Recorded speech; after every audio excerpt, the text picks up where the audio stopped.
स्वामींना एका भक्ताने प्रश्न विचारला की स्वामी, आम्ही खूप चिंता करतो, आम्हाला खूप विचार येतात, आम्हाला खूप टेन्शन येते, आम्ही काय करावे? तेव्हा स्वामी बोलले की टेन्शन घ्यायचं नाही, हे आयुष्य तुम्हाला एकदा मिळालं आहे, म्हणून हे आयुष्य बिनधास्त जगायचं. आपण कुणाचं वाईट करायचं नाही, कुणाचं वाईट चितायचं नाही, कुणाच्या मागे वाईट बोलायचं नाही, फक्त स्वतःशी प्रामाणिक राहून जगायचं. काही कमी पडत नाही आणि फरक तर अजिबात पडत नाही. कुणासाठी वाईट वाटून घ्यायचं नाही. लोकांची विविध रूपे असतात.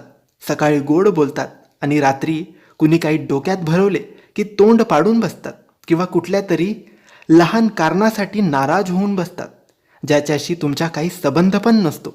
आजकाल लोक देवावर पण नाराज होतात. तर तुम्ही कोण? म्हणून कधीच टेन्शन घेऊ नका, नाराज होऊ नका, कारण हे आयुष्य तुम्हाला एकदा मिळालं आहे. उद्या काय होईल याचा काही